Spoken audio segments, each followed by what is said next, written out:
just the editor and me. I try my best. But yes, welcome to another edition of Trav's Told You, the second edition of the full-time run. I was gonna say for the rest of the year. I don't know. I said that last week. We'll see how it goes. That's not exactly how it is, but so far it's going well. But I hope everyone's doing well. I guess I'm recording this on a Sunday. I hope everyone's doing well on a Monday, Tuesday, whenever you're listening to this. I appreciate you tuning in. I appreciate you watching. What did I just share there? Oh, that's I shared something from a charity stream a few years ago. Jeez, I don't actually know why we still have that. Oh, my hair is just a mess. So I'm not sure. Let's see. I guess after 9, I will apologize.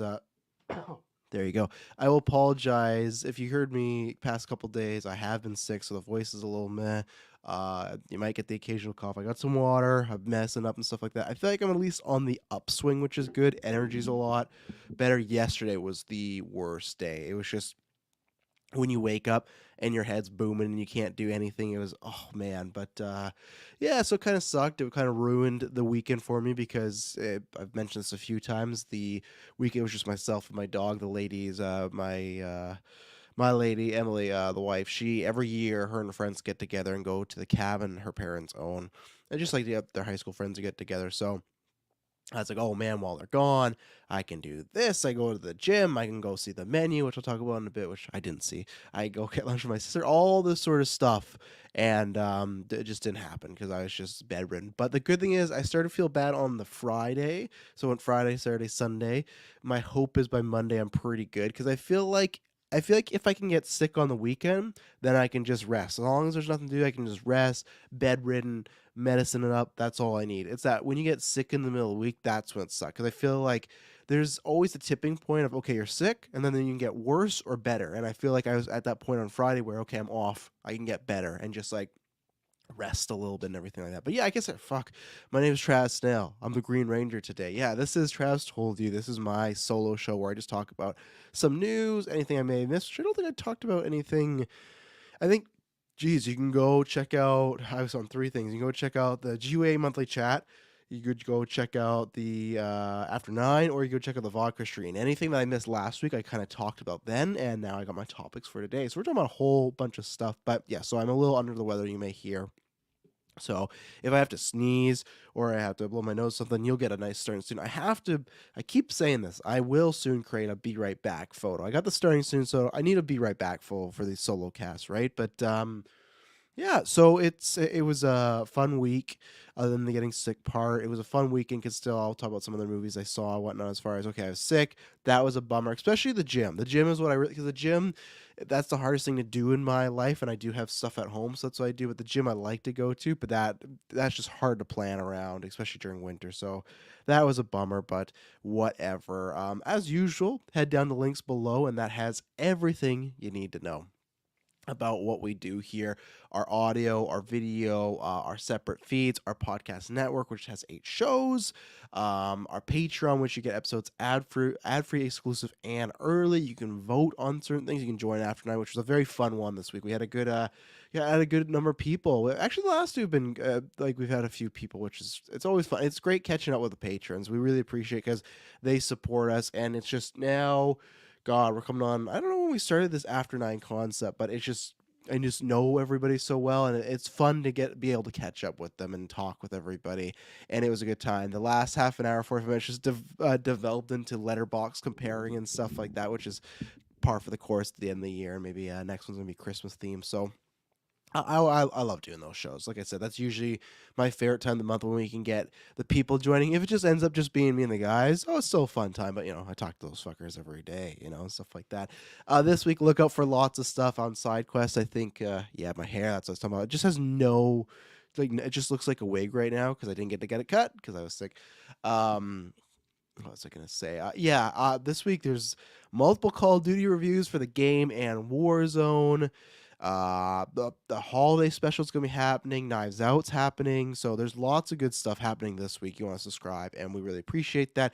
And also for Christmas, if you want to spread the love, go over to Manscaped and use the podcast code GVPOD at 20% off and free worldwide shipping. Great gift. You want to do that right now. Anything you do supporting our sponsors and specifically our Patreon, that comes right back to us. So we really appreciate that. So Let's start. This is one I've been wanting to talk about the whole week once I saw that rumor and everything like that. Oh, SPUB says the menu is amazing. High recommend it. I'm excited too because I feel like and we'll talk about that in the box office part. I feel like no one on my timeline's seen it but you, SPUB, so that's a good thing. And because I feel like you, me, we don't have the exact tastes, but we have like similar enough where like SBubs is a person where I know if he likes it. I always joke about this. I mean, no disrespect, and she would say the same about me. Like Katie from Star Wars Alliance, I think she knows if I hate a movie, she might like it, and vice versa. There's rarely any time where I respect Katie's opinion, and she's a great host. And I'm happy to have her on the podcast network, but I know we do not align in movie tastes like whatsoever. For the most part, there's occasional like I know like Dark Knight trilogy she loves, and I do too, and stuff like that. But for the most part, like like Rise of Skywalker, she absolutely fucking loves, and then Empire's her last ranked Star Wars movie. That's where I'm like we're on completely different spectrum. So at least I think if SBubs is liking it, I'm excited to see it. I'm hoping to see it this week, but it is a busy week. So if not, I'm going to wait till VOD. I'll wait till the quick hits because I've been catching up on some other things. So I also agree that when I see her letterbox rating, with hers, yeah, no, there's some wild stuff there. So no, and there's lots of good little movies. I shouldn't say little, but just the more story driven, independent or smaller budget movies happening right now. Because we got Knives Out and then we got Avatar. But for the most part, like this Violent Night we were talking about on After Nine, where it's smaller movies, but the movies like The Whale, I can't wait to fucking see, like Babylon, all those opinions. So it's a fun time, but there's a lot of movies that at least for the podcast, it's not like I gotta see it day one for the review. It's like, okay, I can get to the menu. I might review eventually, but nothing that was never gonna pull like mega numbers or something. So I wasn't like, oh my god.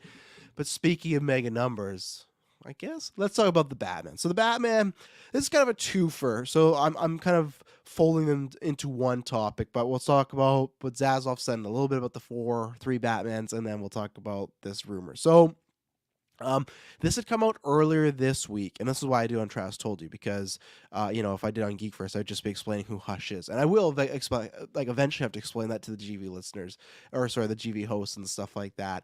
But my hope is that we do a comic versions, bring that back, and actually read Hush. But there is a rumor that Film Odyssey had put out that he had heard he did like an AMA, like a Q&A and stuff like that, and he's a scooper. I'd say like he's like a higher C. I wish there was like an in between because we got C minus, C, and C plus. I guess that's three variations, but I'd say a higher C. But he's not perfect, and he's doing this thing where he's like deactivating his account. I'm assuming he's a he. I think he said he before in January, so he's just like doing a bunch of like letting scoops go and yet all this stuff. So he's just saying stuff that maybe he wouldn't say before because he's just kind of burning scorched ground. I don't think C.5 exactly as Bubs. I think that so he had said this, and then later on in the week, someone else had also, and I can't remember for life me, it was another C tier, but someone else had also said this. Now, could they just be going off Film Odyssey's thing, or do they also know that information? I don't know. There is no script, of course. I was talking about this with Clay from GOA, but it's like at the same time, you imagine that Matt Reeves, when he pitched the Batman, said the Riddler, and then gave his pitch, right? So the rumor going around right now is that it's Hush, good old Tommy Elliott. And I'm very interested with this rumor because obviously, if you don't know, in the Batman, his father was a character in the Batman, and he also had the words Hush. If you don't know this at all, because some people don't, they just see the movie and they listen to a review and move on, stuff like that. Even I can't remember if we shout out in our review, but the person that wrote the story, spoilers for the Batman, that wrote the story about Martha and Thomas Wayne and their ties to Arkham, how Martha like went to Arkham Asylum, all that stuff. That was Tommy Elliott's dad. And then that reporter gets murdered, and there's like a big flash where it like has the article and almost in like blood, it's written like hush money, right? But that's in a sense where I won't say a lot, but a good enough people said, oh, that's the setup. He's going to be the bad guy for the Batman 2. And I didn't like go for sure, like, no, absolutely not. I just thought, okay, that's like a tip of the hat. That's an Easter egg, right? So I wasn't a for sure, no, that's not going to happen. But I also wasn't for sure, like, yeah, that's going to happen. But now, if this is the route, and it's, I don't want to say a full on believe it yet because these are like still lower tier ones, but we're starting to get whispers, right? And to me, that's always the biggest thing as far as the Batman is, okay, you got his journey, and we know what his journey is going to be as far as, being a bit more hopeful, rearing back on the vengeance, but still being that dark defender and everything like that. And we've heard like, okay, he might create his version of Bruce Wayne, all that stuff. But then it does come down to, okay, who's the villain? And it's not so much for me, it's not like, oh, I care about the villain more than Batman. It's just more a sense of, okay, once we get the villain, we kind of know the story as far as, or just aspects of, okay, what are they hitting, right? With the Joker and Dark, like, once you had Batman Begins and you got Joker, you have an idea of what that's going to be. Once we heard Bane, and even Nolan say that, you go, okay, it's going to be a bit more of a physical adversary. So with Hush, and that's where I'll bring up Matt Say's question from Patreon. You can go there and send questions for any newscast, which Travis told you, the Weekly Geek, or just a regular GeekVerse podcast. He says, although I'm sure Hush would make a great villain, I also think it might feel too similar to Riddler in the first film, in a sense having a villain with a personal vendetta against Bruce Wayne throughout the film. Thoughts? I think you are right, but I think there's a few ways you can twist it. I think there is a risk of being too samey with that. The same way when anyone pitches Court of Owls, I go, to me, I feel like that's too samey of the first one, because the first one, it's not, you might go, what do you mean there's no secret society? No, but the whole film is built upon, okay, these people went away, but there's this big lie why Maroni got arrested and all this stuff, and who was La Rata or Ratalata and stuff like that, and it ended up being Falcone, and it was, okay, he secretly like departed, right? He's like an informant, all this stuff. So it's like the whole movie was, oh, this lie goes so deep in Gotham, it'll shake it to its core, like. Court of Owls is different because no one knows about really other than a few people, and Bruce discovers it, and then alas, here you go. But I just think also with Court of Owls, that is a story where you need a seasoned Batman. A Batman that's only been around for 2 years? No, that's the whole point of Court of Owls is Batman's been around forever. He feels like he knows the city front to back, and the fact that there's a secret society hidden, it kind of takes him aback and go, man, maybe I'm not as great as a detective as I thought because I never knew about this place. So that's where I feel like in year 2 it doesn't have that impact, and it also was something similar to the first one. So Hush, I could see that, but I think what you have is, and what I've always thought they should do is, again, speaking of Bane, we've never really had. To me, we've never really had a villain where they know the identity of Bruce Wayne, and throughout the whole film that is used against him. Now, in Bane, he knew that, because Ra's al Ghul in the League of Assassins, or League of Shadows, I can't remember what they were called in that one. I think they were a League of... Well, I can't remember. Someone let me know in the chat in the Dark Knight trilogy. I can't remember which one they went with. But either way, the big thing was... Oh. Almost spilt on my water. Excuse me. The big thing was, okay, they know who they are, so they can go to Wayne Tech and kill, that and take all the gear and get da-da-da-da. But it didn't really factor in, like, Batman still, like, Bruce still went there as Batman to fight Bane, and it just had to be like, oh, I know who you are. And then that gave some other things, right? Okay, so there you go. In Riddler and Batman Forever, he knows his identity, and it does factor in near the end. But again, it's not used throughout. They find it out, and then they just kidnap some people.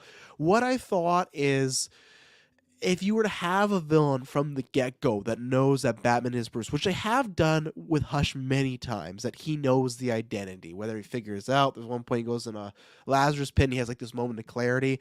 I think the two things that can make it different than Riddler is make him know that that is Bruce Wayne, use it against him the whole time. And I think that also fits with Bruce, if he's becoming more of a personality, like trying to create that persona, if you have a guy fucking with him at the same time, that makes it extremely hard, right? Max says, I also think that Jason Todd part of Hush, before they retconned it into really being him, needs Robin, just to show Tommy Elliott would go to hurt Bruce. I don't know if it'd work out at this point since he's still too new. Yeah, I think that some of the rumors have said this, and I agree with this, where I know people be like, oh, Pattinson's Batman, he'd be perfect to have a Robin. Just because that scene of him like with the kid, I just again think it's too early. I think I hope we get there, and I hope whatever they do with the DCU Batman, whether it is Affleck, which sucks because, well, the good thing with Flash is they could change that, right? Like Robin is dead, he's alive now and stuff like that. Whether it's Dick Grayson, Jason Todd. Playing Gotham Knights, that's one of the things where I want to get to the Bat family. There's so much potential there that we've not touched live action at all. Titans aside, which did not touch the potential. But in the movies, I think there's so much. But I think that's more for the DCU Batman, whether it's Affleck or the recast. And we'll talk about that in a second. So with this is one, you get him to know Bruce, and I think that's the way to go. Two, as far as like, I guess this is not exactly, but like it fits with all the people they're setting up. Riddler's in the story, Catwoman's in the story, and if you don't know, and this is like minor spoilers for Batman Hush, so you can skip ahead if you want to, but it's just to make my point where I think this really fits Pattinson's Batman. That was, I don't know if it was the first time, but to me that was the biggest time I was reading it. No, I guess, how did I read? I can't remember. I read it issue by issue, but I don't think I read it when it came out. I just can't remember if I had to buy. I can't remember, but I didn't read it as one big graphic novel. Maybe I just read it over time. I wasn't reading it while it was live, or releasing at the time. Uh, that to me was the biggest and maybe the best done moment of Selina and Bruce finding out, their secrets. And, you're Bruce Wayne, you're Selina Kyle, yeah, da da da da. And there's this whole thing where it looks like they're going to make it out. They look like they're going to be together. And there's this constant theme throughout the book where characters say Hush, and that's a tip off of, oh shit, they're working with Hush or they're with Hush, and Bruce doesn't trust them.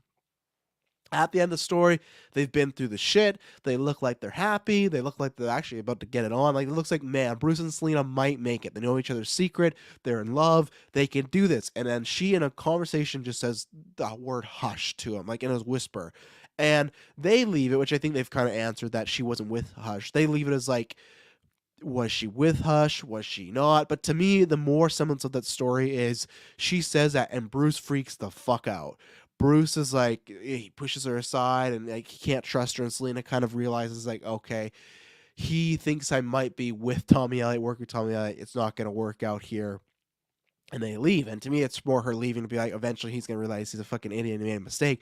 But to me, that fits Pattinson's Bruce Wayne. Like, he could be completely in love with Selina, but one word, he would snap and realize, or he would think that she's against him. And I think that would be great. I think Pattinson can do that. And I think that fits his Batman because he feels just a bit more paranoid than the rest. So that dynamic's good.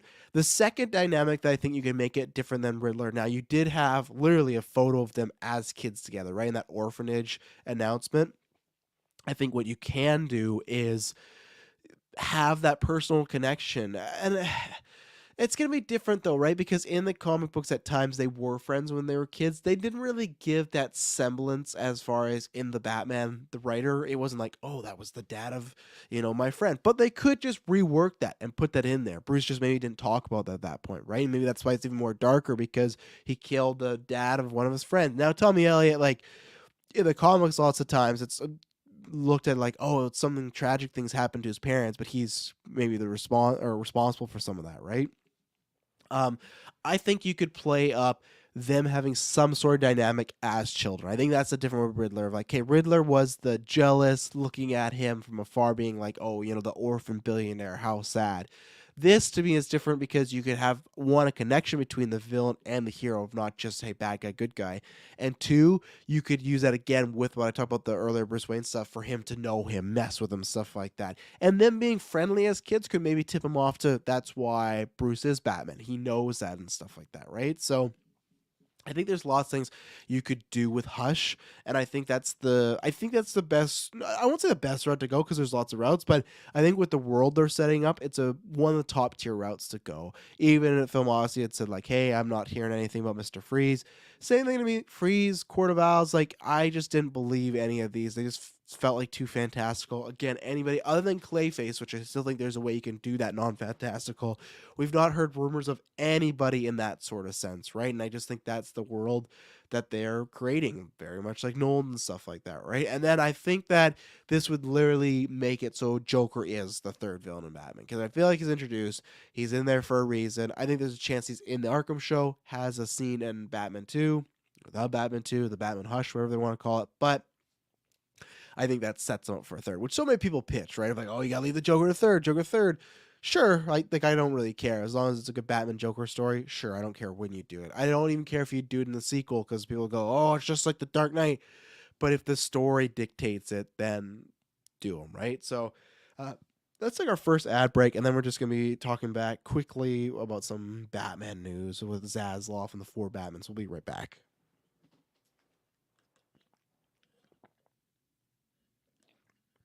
And we're back. So, and the other point of this story was Or this week Zazoff was in a call or something like that. I can't remember what it was, but he had said like, "Oh, once the DCU plans are made, there's not going to be like 4 Batman running around or 4 Batman films and stuff." And this also is in the mix of James Gunn. He's on Twitter. He's talking about these rumors and stuff like that, and Henry Cavill rumors. Which there's a Henry Cavill thing that was put up by the Wrap. It really did nothing because it was like, although a writer and director haven't been found, there's also no deal yet. And they just kind of made it sound like, oh, there's nothing in the works. And it's like, well, one, I just don't fully believe it because I feel like things are in the work. Like, they made it sound like there's no plan. And yeah, there's no plan because, like, Gunn and Saffron are creating the plan. He literally confirmed that. He's like, in 2 months, in January, they're going to present to Warner Brothers what they think is the best route to go with these characters. So they would not give Cavill any contracts or plans yet. You know, like it felt very strange. And I said this on Vodka Stream where I think it's just they're running these articles because they only know there's so few amount of times. That's why with us when there's rumors stuff like that, you got to tackle them right away because not to sound shitty, but like let's say for example the rumor later on I'm going to talk about Channing Tatum as maybe that's a bad example, just one that's further. If you have a rumor, you do want to report on it because in 2 weeks from now it could be dead and it could be nothing. So it's like the chance that you could have had listened to monetize that is gone because it's been disproven. That's how I feel about these Cavill things. The 4 Batmans, I think it was just a term of phrase. I know people are having the joke about like he can't do numbers and not 4 but 5. Like I think that you will have and people freaking out. I don't think you're gonna have the Batman join DCU, even though I had a fucking nightmare about that last night. I had a nightmare that Reeves. I woke up to a bunch of notifications, and that's how I literally had to wake up at 6 a.m. and check my phone because it felt like in the dream, I woke up, I checked my phone, and notifications were Matt Reeves announces Robert Pattinson will be replaced in the Batman 2, and he's going to go be the DC Batman. That was legitimately my dream. Then when I woke up, I scrolled through, like, okay, good, not real. But that's not happening. They're separate. And I don't know, like, I'm not saying Pattinson wouldn't want to do that, but I just feel like they have a distinct journey here. And the other thing is, Matt Reeves and Gunn in trouble, or Matt Reeves and Pattinson and that trilogy in trouble. I didn't believe that because they just signed him to a first look deal. Zazoff multiple times has brought up the Batman and stuff like that as a success. I think the best way to do this is you got to find out if Affleck is on board or not. And I honestly, again, what I've said before, I don't want him just to be cameo guy. I've said this many times where I like Affleck. He's a great Batman. There's some writing choices I don't like, but I think he performs it well. And Bruce Wayne. I think that if he's just gonna be if they're making a Justice League movie and he is a full-on member like Downey was in the Avengers later on but not doing solo movies, that's fine. Yeah, sure, I could just take him in just Justice League or team ups like a two-hander like Civil War. That's fine. But if it's always the level of what he's gonna do in Flash, Aquaman, kind of like what Downey did in Homecoming, stuff like that, I don't want that. With the DC Batman, you need to commit. And I think with those two options, that's all up to Affleck. I really do think because they're not rebooting. They're clearly not rebooting, right? So they got to figure out that. And I think the best route to do is, let's say if it's Affleck or if they recast, have him be a supporting player in movies, Justice League, etc., and wait to do a solo Batman when Matt Reeves' trilogy is done. You can completely do that. I think that's the thing where I know people go, oh, it sucks maybe if they want to do the Batman in the DCU, but you have the successful franchise over here, you're kind of stuck with it. Kind of, but at the same time, it gives you time where you can flesh out other characters while this Batman adventure is going on, but then you have your Batman and the, team up. So I still think that's the plan. I still think they know that's a moneymaker. At the time where you look at other movies where, okay, Suicide Squad opened in the pandemic, so we don't know how it really would have done. Black Adam. We'll have to see how Shazam does, but I think Shazam is going to do about the same as the first, if not lower. To just throw away and go, hey, because we want him in the DC connected universe, the DCU, that movie that's almost 800 million, let's scrap that franchise. No, I think right now, fair in the sense of, okay, that's at least a moneymaker. We know it's going to happen. Let's keep on that because let's say it's not Affleck. Let's say they recast Affleck, they do a solo film, and it just doesn't do as well, and you go fuck. Like imagine that thing where they can't come to agreements. The Batman 2 and 3 are canceled because they want to do a DCU thing, right? They do that. They put out Batman DCU movie and it makes like a 500, 400 million. I don't think that would happen, but let's say if it did or made less than the Batman, should we have done it this route? So I still think that's the plan as far as have a crossover Batman and then have a singular Batman, and then when the time comes, you can give him a solo venture. And I hope that they do narrow down Affleck. They're not rebooting, so it could have that continuity. I am curious because, not to spoil the Flash, it's just the case of what we've heard about Affleck and Keaton. It's a very interesting situation, and I know people go, well, Keaton's not going to be the DCU Batman, but it's like, if these rumors are true of like after the movie Keaton's still around in the DCU, like then what does that mean? Like how do you get him out of there after you've reset everything? That I don't know, but I'm just excited to see that. So we'll see. We'll see what's going on with DC. The good thing is James Gunn said like you'll know not too distant future. Now that could be 3 months. He's saying, oh, that's not too distant, but still, I Gunn, all the stuff he's doing is fantastic. It's great.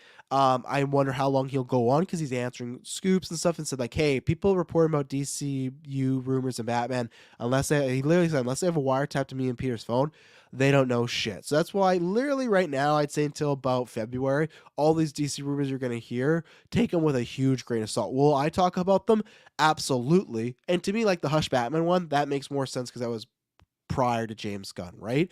But as far as the DCU stuff, definitely buckle up and wait. And I'm excited to see what they do. And I love everything that Gunn is doing with his account and going out there. I don't know how much longer he's going to do it, but it's a smart idea. So speaking of smart ideas, let's get to Deadpool 3. So this thing, man, it's fucking happening. Like, I know it was happening, but it's like really happening now because you had that Jackman announcement and now it's just like plot rumors, character rumors, casting grids, audition like tapes of, or audition not tapes, but audition things of like you got to be 30 to 50, this that da, da, da, da.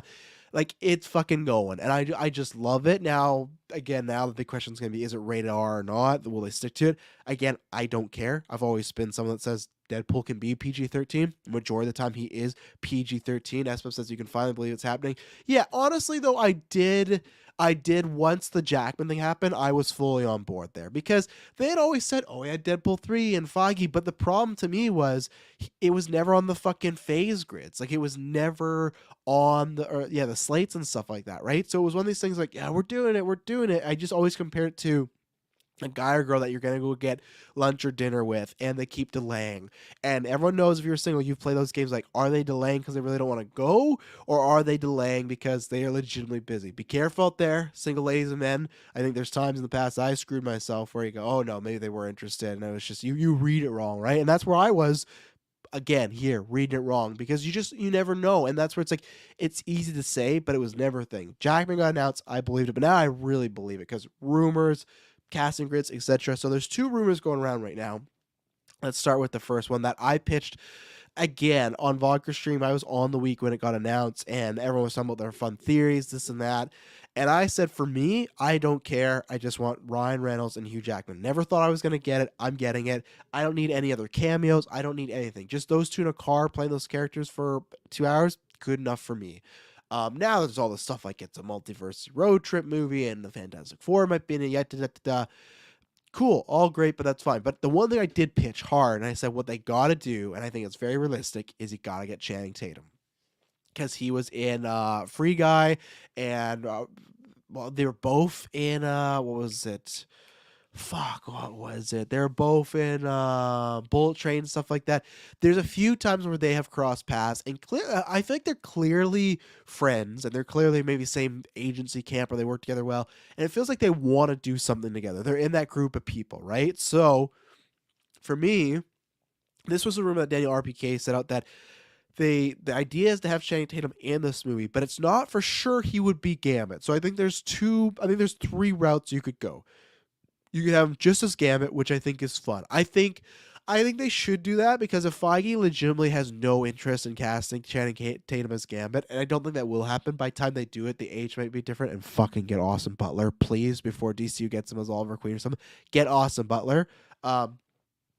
The Vanisher was in Bullet Train as well. Oh yes, he was greatest Marvel hero. Hopefully they bring him back for Secret Wars, right? That would actually be fucking great if they did, but alas, I don't think they will. Good pull though. I think that if he has no interest, let the guy play Gambit. The guy said he was a big Gambit fan. He campaigned for a while. He actually like wrote part of the script for that movie, right? So for me, it's like if you're never gonna cast him, let him do it. If but if not, if that's not the story, fine, whatever. But I'd like to see it. Two, I think there is sort of a him auditioning to be Gambit, or what I've pitched him. Maybe they don't use Feige because the rumor was they wanted Feige for the She-Hulk finale. He said no.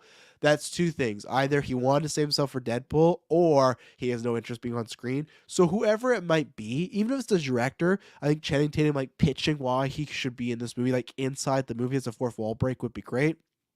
Or three, you just have Channing Tatum make some sort of appearance a la Free Guy. But again, I think no matter what, he's playing Gambit or he's playing Channing Tatum.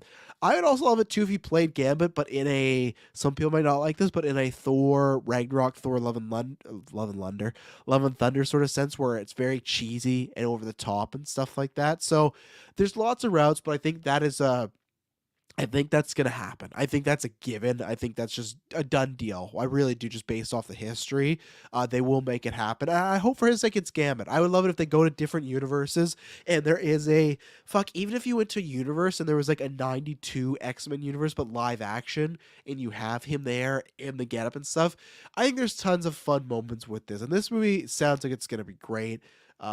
Just it's just everything we're hearing. And now we're hearing rumors of villain, because at first they were like, I can't remember. They were like they said something like a biopic suit or yet da.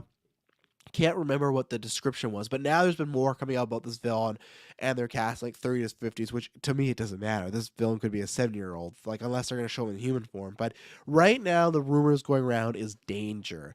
Danger is a character that I don't know everything about, but I've read enough to know. The second I saw that rumor, I was like, oh, that's a perfect film. To give you a little synopsis, Danger is a physical manifestation of the software program used to power the Danger Room, the training room of the X-Men. The Danger Room was created by Charles Xavier to train the X-Men daily. I think that is a fantastic pull, because the second I saw it, I went, okay, if you're going to have a villain, this villain, to me, it's kind of, it feels a lot like Logan, where to me, Boyd Holbrook was great. He chewed scenery. I really liked. Fuck, I can't remember what is his character's name. Oh man! But then you also had Oh, I'm forgetting everybody too. Who he was the Imperial guy. Richard E. Grant. Not remember their characters' names, but either way, they're in there. To me, they got good actors in the role to play just baseline, just regular. We want to capture people villains, and that was fine, because to me, Logan was more about the story of him, X-23, and Patrick Stewart. So I didn't need a 10 out of 10, Thanos, Heath Ledger's Joker villain in that movie. I don't need that here either. I just need someone physically imposing and then give them a run for their money. Great. And I don't know what they would have Danger doing exactly if it is a multiverse film. Is he like kind of like Ultron and like, what was it, Supreme Ultron? Where is he just tracking them, trying to kill him? I don't know. But there's many power sets you could do. I think they might make it almost like Days of Future Past, where the Sentinels, how they could adapt and use other characters' powers.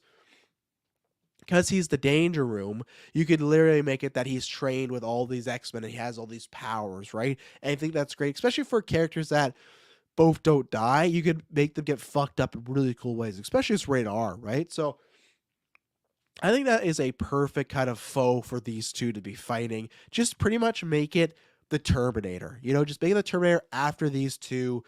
Maybe that has something to do with like the Terminator's like obviously travels back in time, right? Maybe it has something to do with that. Not sure what era he would come from, and that's where I feel like it would be almost like Ultron, where, because I'm assuming in Deadpool 3 we pick up where it's just in the Deadpool 2 realm, right? I'm assuming that there's going to be the Logan, because I guess there's two routes. Either he could be jumping and he bumps into a Logan, or we just get Logan at that time, because Logan the movie happens later on. There's tons of ways they could do it. I'm not really concerned about that. I think they're going to do it all the right way. But I think Danger's a good villain. I think with Danger, you just need a good voice. You really do. I don't think like they're going to, like, if you've seen the character, they just look like a metal predator. They look like a Predator and a Terminator combined, So I don't think you need to worry about any of that. And I think because all the spotlight is going to be on Jackman and Reynolds together, and then the multiverse stuff, and then they have the villain. That's all you need.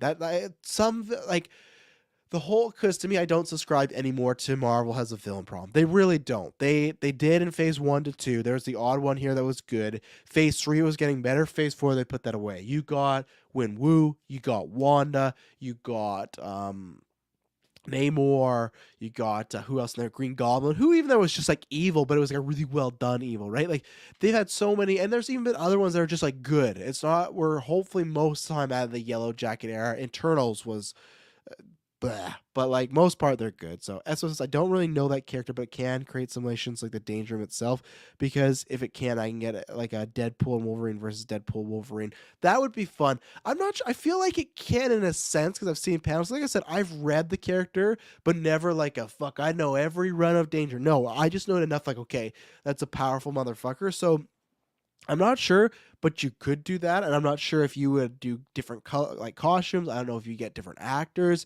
I think there's lots of stuff. I think even fun. It would be fun if you could have them versus the like original 2000 was yeah just 2000 X-Men, James Marsden, Femke Jesna, Xavier. Like if you had them, Kelsey Grammer's Beast. If you had them versus them, I think there's tons of fun stuff. So I think it's just a villain that, oh excuse me, creates a lot of fun opportunities and it works for this story. So lots of other, I know they're casting a female lead. I don't think people have like sussed out what that role is yet, but just lots of rumors. So this is good. It's happening. I can't wait to see what goes down. The trailers, everything. It's gonna be see that'd be a good one.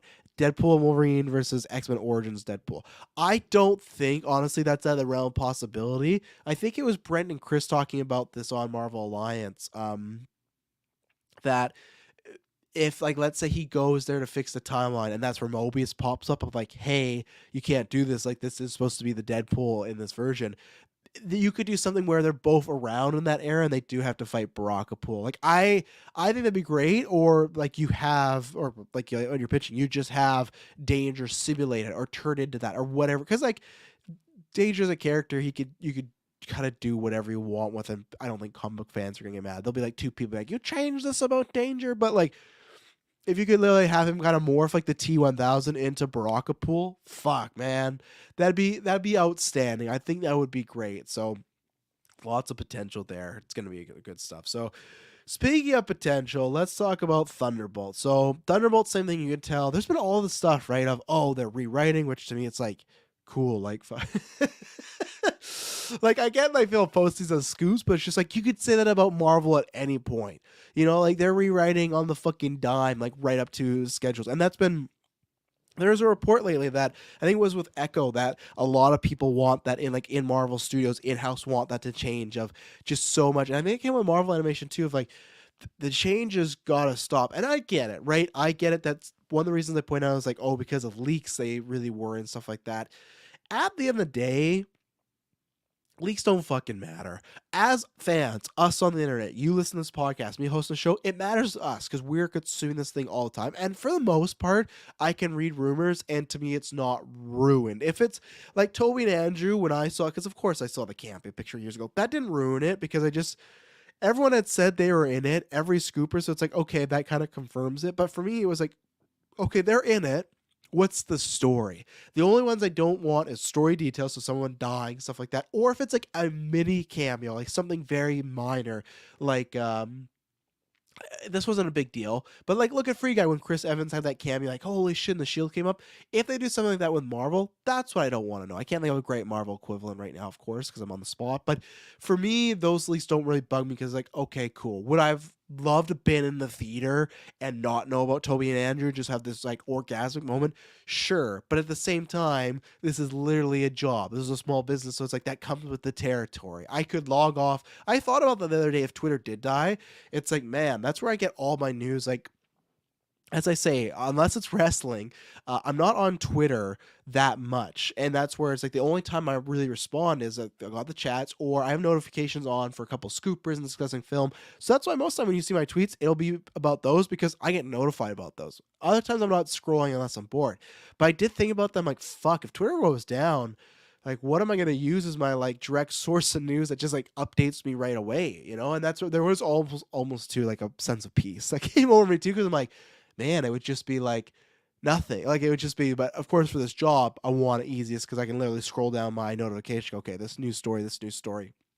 But if anything leaks, like Toby and Andrew rumors fucking helped No Way Home because it was an unkept secret. It's the same way like my life, for example, when me and Emily started to date, we were like, okay, because we had friends in the same friends group and we used to work together. She wasn't working with me anymore, but it was just like, we wanted to keep it on the down low because you don't want this thing where friends of yours like know you're together. And no one knew we were together. We had barely talked the first year we worked together, but we started talking when she left Best Buy and stuff like that.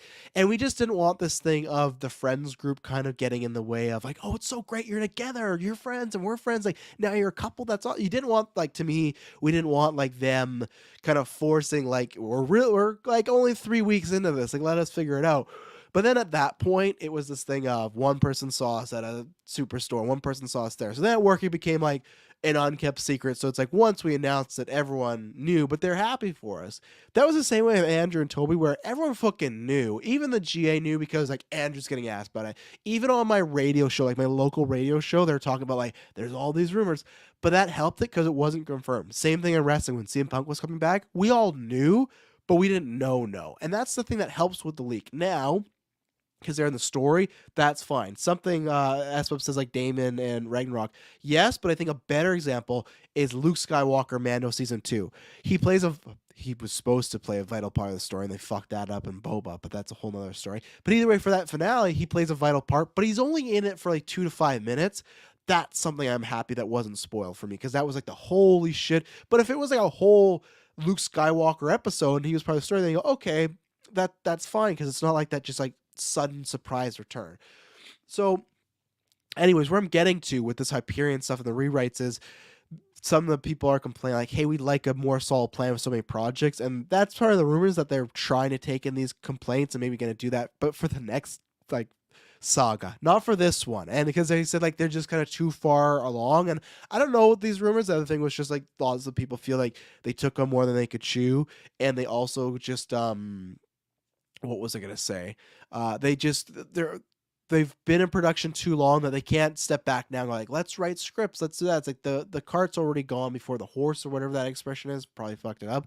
So we'll see. But a part of this, and I think because these rewrites are happening, the rumors, and it's kind of a combo. I feel like the Hyperion one is true, like really true, and the Squadron Supreme one is the iffy one. But anyways, that's the rumor right now where Squadron Supreme and Hyperion are supposed to be in this. So for Squadron Supreme, who I've read this like a little bit, probably the same extent of Danger, like not. I've seen them cross paths, but I don't feel like I've known more of them of people talking about them or seeing them like an anime thing.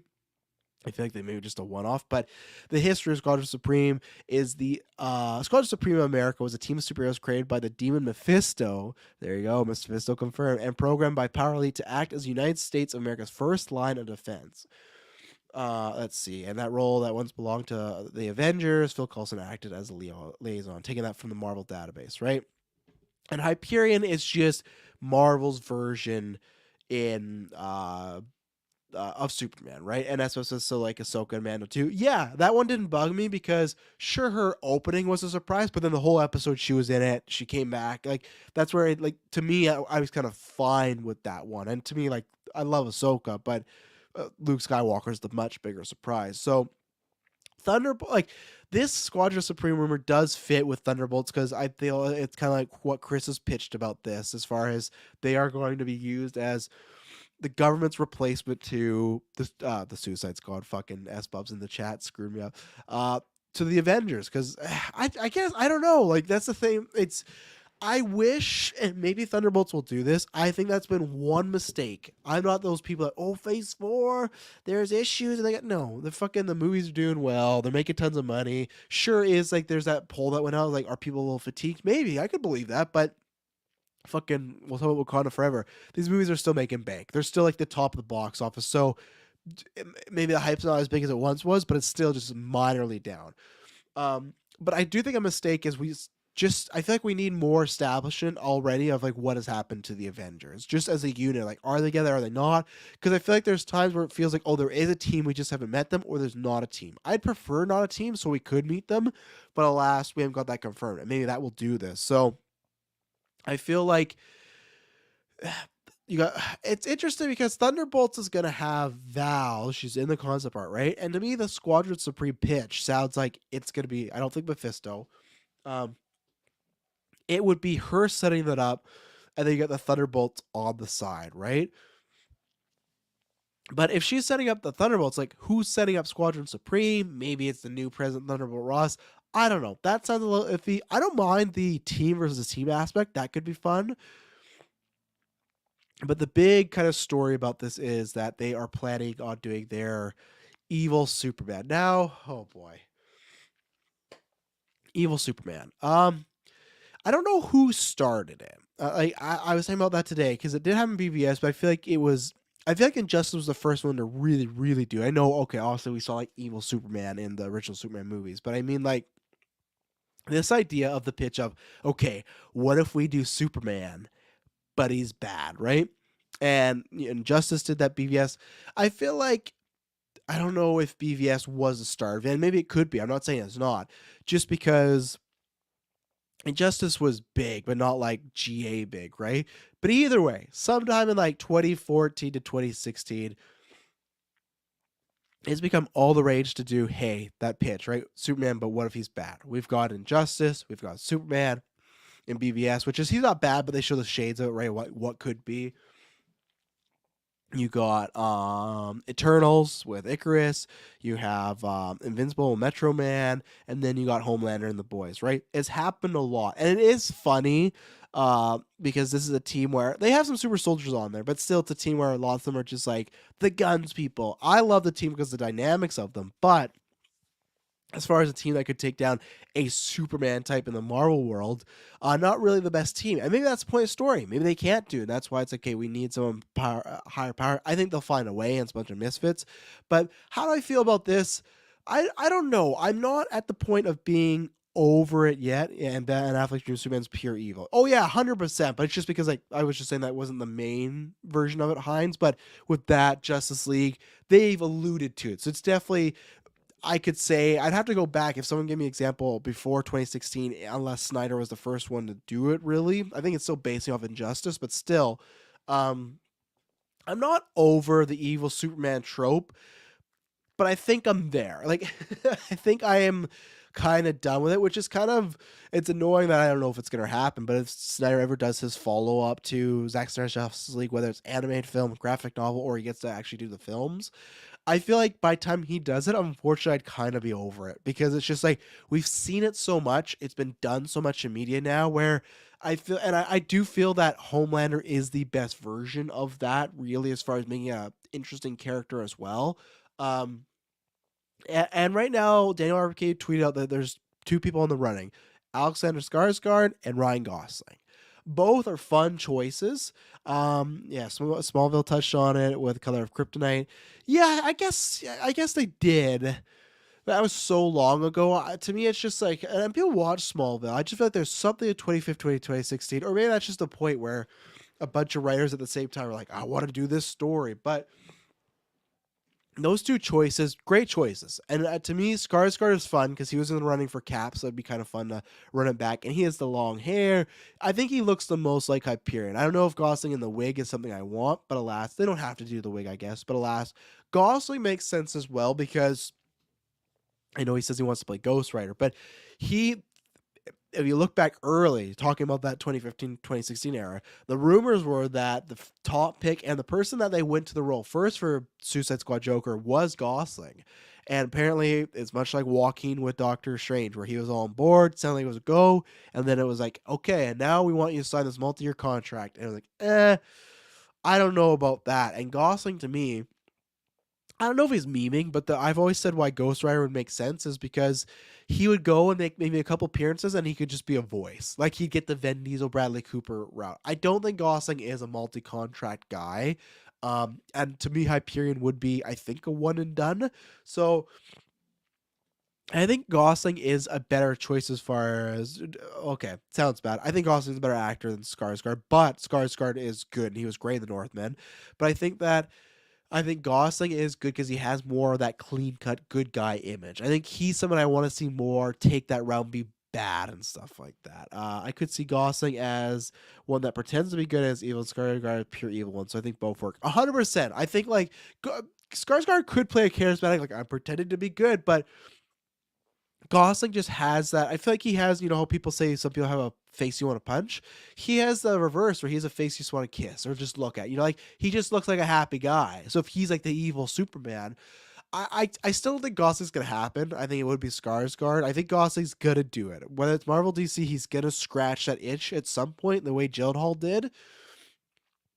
Part of me with Gyllenhaal, I thought like maybe he did that to, not that Gyllenhaal lost like any fame. I just feel like he needed like a big box office hit or something like that. But we'll see. Uh, it works enough for me, and again, I'm not over the trope, but I'm close enough to, okay, we could solve the evil Superman pretty soon, especially because we just got Icarus. Like, Marvel did it. To me, that was going to be their evil Superman. It's okay, check, we've done it, and they're still going. So let's take our second ad break, and then we're going to be right back.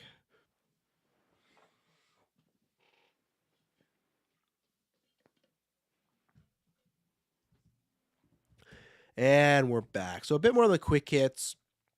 You'll be talking some box office. That Hyperion one was supposed to be a quick hit, but went a little longer. So, tis his life. What can you do? But box office. So I think it was Black Panther had a 63% drop. So better. Oh, look at that. First poster for Shuri is Black Panther released. Second weekend, they're like, hey, get out there and see it. You can see Shuri. I guess it's kind of a weird. I don't know why they chose to release in the second week. I don't think they needed to. But either way, it had a 63% drop. So better than Doctor Strange, better than Thor Love and Thunder, which Brent pointed this out. And I definitely agree where the Batman had a smaller opening week. It was like 134 and then dropped to the same as like 66. And this was 67. But still, the fact that the Batman dropped only 50%, it's true that, yeah, those ones were bigger, but at the same point, you could make the case that Batman could have just dropped also 66%, and then from that 134, right? So again, be a little bit biased, but great for the Batman. But to me, it's like, again, we're talking about box office. And again, I I was gonna ask this question, like, what's the next comic book film that's not gonna have that big drop off like this? And that was the Batman. True, it's not making the same amount of those ones, but still, that made about almost 800 million, and Black Panther is supposed to make around 880, 890, maybe 900.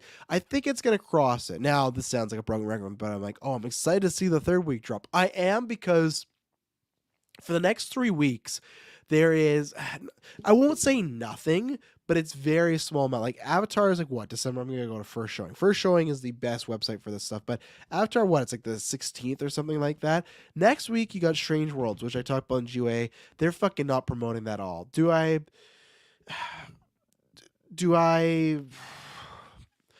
I don't know. Do I think that there's a lot of working theory of, okay, in that movie there is a openly gay character, and there's this theory of like, well, they're not promoting it because of that. I don't know if I essentially believe that, but I do feel like there's been a lack of promotion for it. I don't know if it's just because it's animated and they feel it's not going to do well. I don't know if it is that. Who knows? I don't feel like it is that, but you never know, because with Disney, they take things out to get them released, and they also like put in weird stuff where it's like, oh yeah, we have a big time representation in this, but then it's like, no, you really don't, and stuff like that. So I don't know. I don't know if that, like, obviously that's a working theory, but we'll see. Oh, hang on, I just got to respond to the lady who's driving back.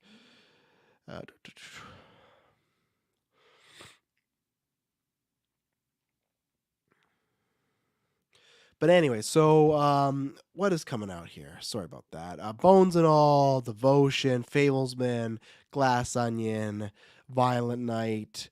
Let's see, Father Soup Reborn, The Whale, and then Avatar 16. So it got 3 weeks just to run game, and it's already passed. I can't remember what the whole total coom is right now, but I think it's already at 546 million.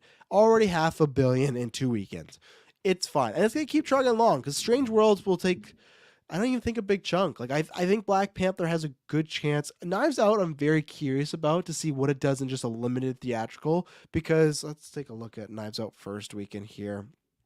Because Knives Out, it has a following from the first one, right? And I think the first one did relatively well versus the budget and everything like that. But I think there's like all these movies that can take like little chunks out of it.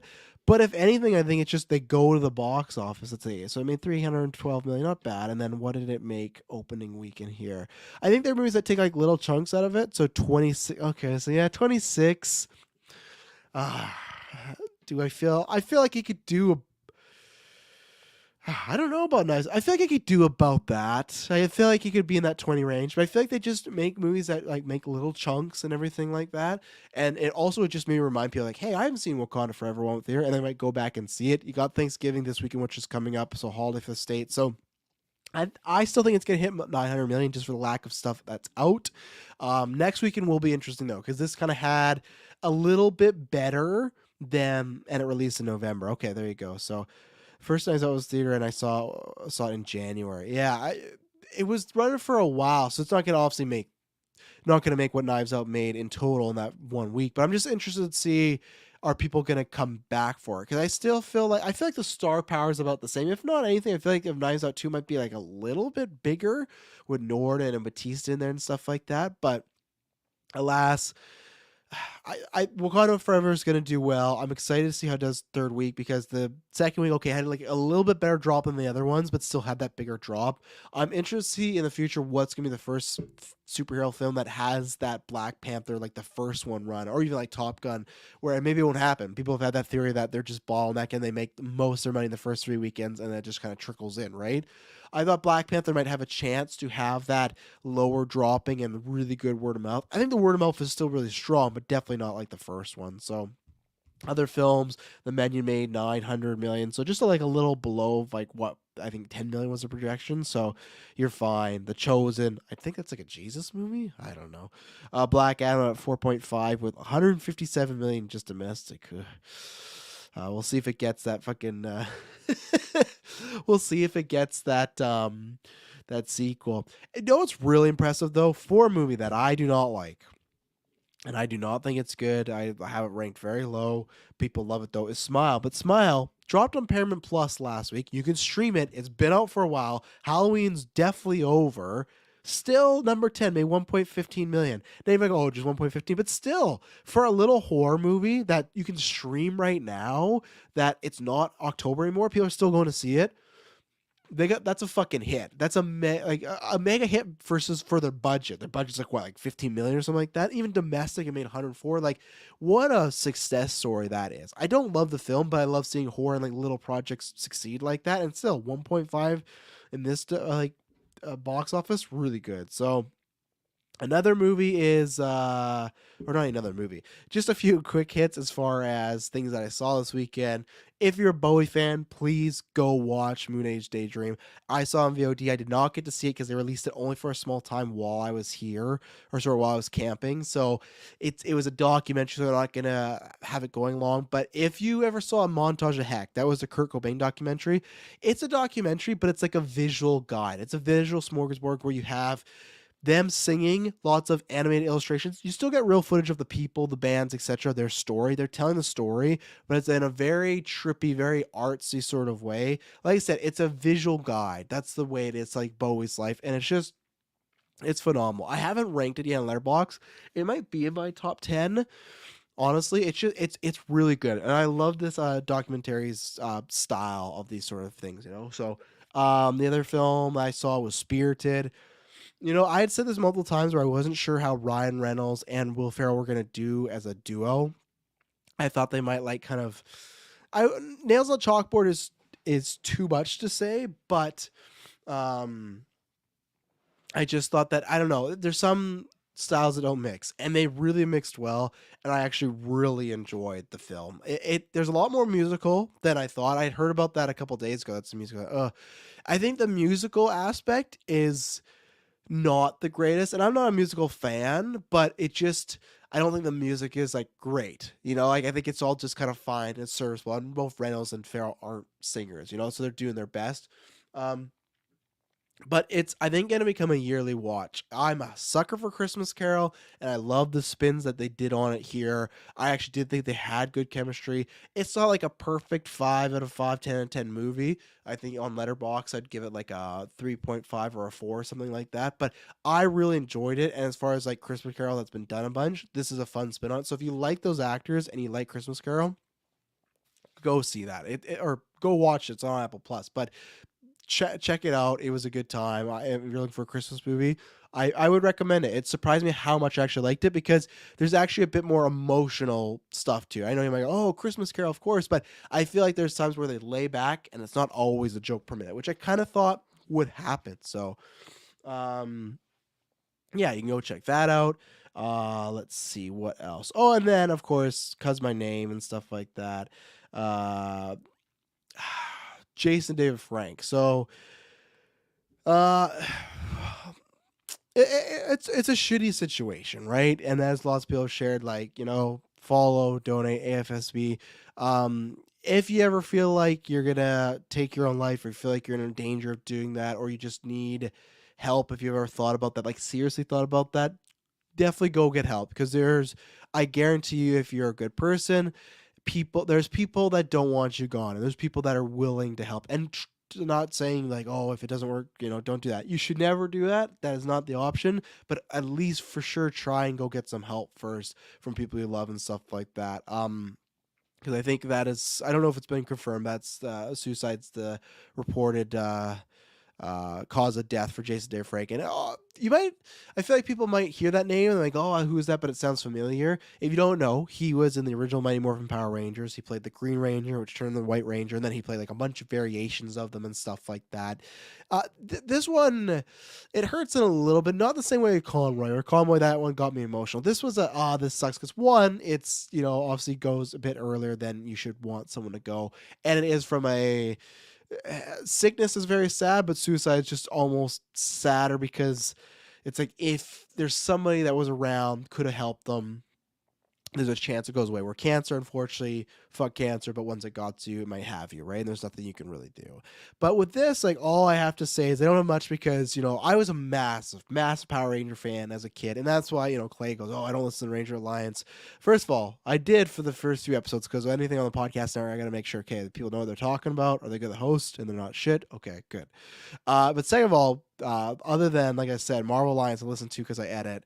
And other than that, there's not too many. That's why I do like podcasts that make the quick clips because that's what my listen to is. But just because my transit time and where I am at work, I don't get to listen to podcasts anymore. And I don't do it at the gym because I just felt like I was not working out hard enough at the gym. I was listening to podcasts. So, I don't get to as many. So check out Ranger Alliance on the Geek Ultimate Alliance Network. But that's one of the reasons why I greenlit it, because I was always like, I loved Rangers as a kid. And that was up there. That was in that realm of Batman the Animated Series, stuff like that.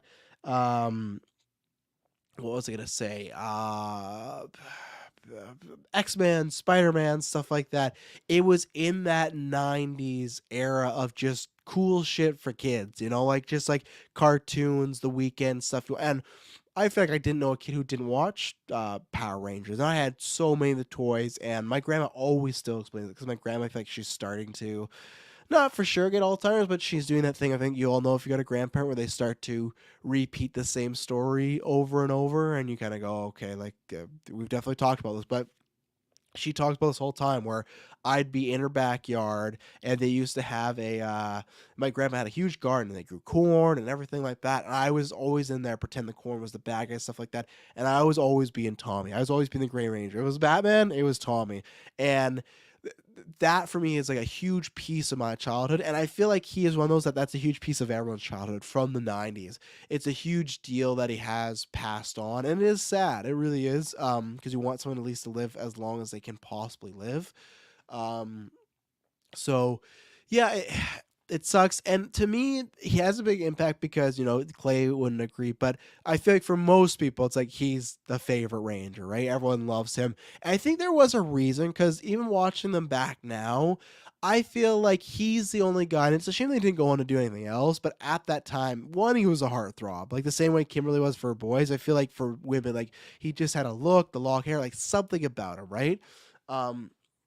So for me, he kind of like had a heartthrob mentality, but he was a hero that you got to see different shades. Like he was a softer hero. He had the romance with Kimberly. It's not like Batman and Catwoman where it's like, oh, I can't trust you. I can't trust you. Should we make out? Yeah. Like that always had a dark, and it got soft eventually. And there is soft moments between Selena and Bruce, but like the initial, hey, like, what is their romance based upon? It's very standoffish. He was very, the way he played the character and the way they wrote the character, very caring, very soft at times. It was a hero, but it wasn't fucking machismo hero, which I think happened a lot in the 90s. That's like the era of the late 80s and 90s. That's Stallone, Arnold. That is the machismo, big buff guy, stuff like that. And I always felt like, and no offense to other people, he stood out because I felt like with the originals and every iteration after that I had watched, the actors really never stood out. You kind of had your own favorite here and there, maybe based off the writing, but acting wise, they're all just kind of white bread. They're all just kind of, that's why most of these people I don't think you went on to see do much. And that's not an offensive thing. It was fine for what it was. I'm sure lots of them like had tons of fun and a great career, but it wasn't A-class acting going on. But with Jason, it felt like, okay, he is a bit above these other people. I think that's why he stood out, because he had a chemistry or charisma about him that stood out. And the Green Ranger stood out because like green was my favorite color. And I was like, oh, there's a Green Ranger. Fuck yeah. And he turned the white. And man, I remember going to see that movie. I think I saw that in theaters. When did it come out? Mighty. Let's take a look here. Mighty Morphin movie. Let's take a look. 1995. No, I definitely didn't see that in theaters. Well, did they do release? I wonder if, because like even now there'll be times where like we're gonna play Mr. Fantastic Fox and Saturday for the Kids. I feel like I saw this in like some sort of re-release or something in Kelowna, because I remember specifically seeing it on the big screen, because I just remember the rock scene and when they morph and everything like that. It was on the big screen and just felt like it just swallowed me up as a kid. I was like, holy shit, like this big, like I've seen the Power Rangers like this. I think I did see Turbo as well. So that, I bet that was it. Because when did Turbo come out? Watch it be like 97, and I'd be like, because at this point I was only 2 and stuff like that. Turbo Ranger film. Ranger film. Let's take a look here. That came in 1997. Yeah, see, I was right. And I guess I'd be 4, so that there's a chance maybe they re-released it at that point. So maybe that's what it is. I'd have to ask parents. But either way, it's one of these, for an actor in the geek community, it's hard to have a staple as far as like, hey, I'm gonna like, he's the face of Power Rangers, whether you like it or not. Like I feel like he's always going to go down, and we'll see what happens. And I hope, especially for Ranger Alliance making a show, I hope this new series comes out, kick ass, stuff like that. The latest movie didn't do that. I hope Rangers has like a big resurgence, because I think there's something fun and special with that series if we can tap into it. Can it just capture that magic and popularity of the '90s? That's always the question. That I don't know, but to me, the thing is, I don't think it will ever get. I hope it does, but I think even if it does, Jason David Frank's face and his impact is always going to be what's synonymous with Power Rangers, and that's a big thing to say for such a big brand, such a brand that's gone on for years. When people look up Power Rangers, Green, White Ranger, and Tommy Oliver is probably going to be the one that comes up first, and I think that has a lot to do with Jason David Frank as well, because I think the acting was a little bit better than most people, and he brought something to that character. So, yeah, yeah, sucks. It's been a shitty couple weeks now for the '90s kids and whatnot. But again, if you need help, if you know someone needs help, get them the help, and know that there's always someone here. And again, also just with celebrities like Conroy and this, doesn't matter how they pass, give people their flowers while they're there. Appreciate them while they're there. It's the same thing I said last week about Kevin Conroy, where it's like we'll never get a new project with him announced being Batman, and that's kind of sad. So all these actors, when you go, oh, I don't know if I need them to play this role again, because like there's other people. It's like, if you like them in that role, cherish it, because you never know what's gonna come the next day, right? So exactly. Yeah. Rest in peace, the Green Ranger. And there's nice to see you, Nathan. There's just tons of people that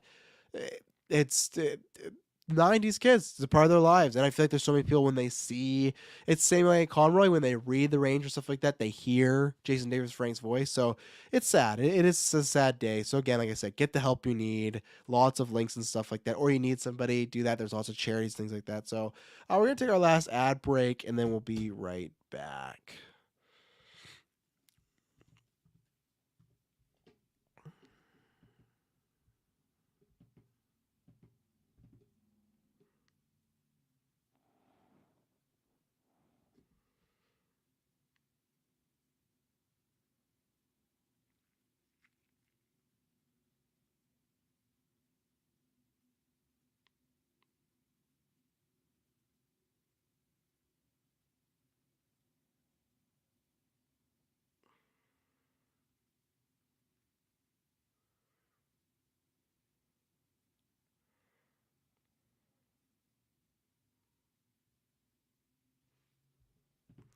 And we're back. That's why I need that coming soon thing, because I was have to blow the nose.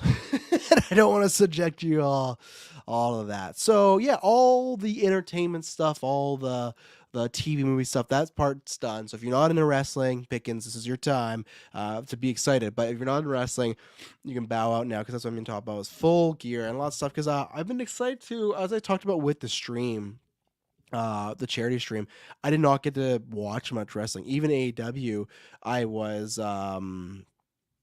what was I was having to catch up. There's days that I just didn't get to see it live and stuff like that. And I talk about that with Kirklin. I hate stuff like watching sports like pre-recorded and stuff like that. Um so anyways, Full Gear. That happened last night, and then we got Survivor Series next week. So I guess I'll probably be talking about Survivor Series too. Fuck yeah. Same with WWE. I got to catch up. Lots of fun stuff. But Full Gear. So this is, to me, I think this was a big show for them. Oh, where's my water here? I'm hour mark. I'm starting to feel run down, but we'll get this last topic. And then I get some days off from casting. So next time you hear from me, it should be a nice, clear, clean voice and stuff like that. So Full Gear. Big pay-per-view to me in my mind, because this is the pay-per-view from All Out last month, with lots of things, of lots of big events, but also just the fallout of Punk's press conference, the fight, all this huggabaloo of what's going on in AEW and stuff like that, right? So they, I think, had a great show. They had the show they needed to. It was a solid wrestling show. No big surprises or anything like that, but I don't think that's needed. I think just a great wrestling show is what you need. I'm going to actually pull up the card here. But yeah, I think for the most part, AEW, and that's a good thing about only having one or like 4 year, I think they always deliver. There's maybe been a few shows here that maybe under delivered, but never, I still don't think they've had a bad pay-per-view. Even if there's been bad spots as far as what was I gonna say, like maybe the wrong decision or something like that, or like the barbed wire match, I don't think there's ever been one fully bad show, and I think that's really, really good for the company. But yeah, I think this was a really good show overall. Great wrestling, great stories ended and starting to develop from this show, so I'm very excited for Wednesday. I think they needed what they needed here as far as some of the winners and changes, everything like that. So what I'll do is I'll kind of go, because there's some stuff I want to talk about with Punk and the Elite, but that's going to come up when I get there. It's the second match. So we'll start here. I'm just going to go down the match. 0 Year I did not watch. I don't watch the pre-shows and stuff like that. I just sometimes don't have time. So first, Steel Cage, Jack Perry versus Luchasaurus. Fantastic match. Jungle Boy has had many like star-making performances. This was like another one, and I always had it in my mind where, and it's funny because I feel like I was on point with Tony Khan when he talked about, he had like the idea of who's gonna be the first 4 AEW champions, and it was like, what was it? Jericho, Moxley, Omega, and Hangman, right? And maybe it was 5 with Punk, but at least with this, like he said 4, and I've been on point, like who always is going to be the next champ. I thought, okay, Jericho went there, it's gonna be Moxley. It's gonna be like everything he laid out, and that's a good thing. Where sometimes we talk about this, about a story being predictable. Sometimes it's good to be predictable because the story makes sense. This is where I'm torn, because in my mind I always thought, okay, Punk's gonna get it, and then MJF's gonna take it off Punk. I still think that would have been the route, but he got hurt and some other stuff happened. Moxley had, so I still feel like I'm right. Now, where I could be wrong is in my mind, I always thought, okay, the person that's going to take it off MGF is Darby. We'll get to that. I don't know if it's that, because I think it could be Jungle Boy. So, sure, I could be right by changing my opinion, but it'll break from day one, I've had the route of, okay, here's who the champions will be. And then after I got to Darby, I was like, I don't know what's going to happen, because like, and same thing with Jungle Boy, I don't know what would be next and everything like that. But Jungle Boy, good win. Great match. I hope people also give Luchasaurus credit.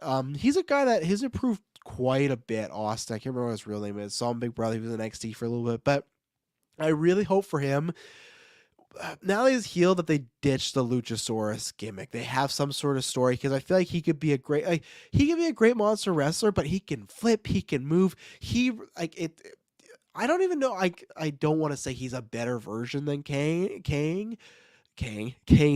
with an E. But I feel like he could be. He's so agile and stuff like that. So I think he's a great big man. Repackage him. I think there could be a run there and keep him with Christian. But this was kind of the end of the feud until Christian's okay. Because I think what's going to happen is Jungle Boy is going to go on a run, and I think he's going to win, be close to winning championship, even if it's MJF in the world title, close, and then Christian's going to screw him, and they'll redo that story, because Christian versus Jungle Boy, that's where the story needs to end. So I'm excited to see what happens when we get there.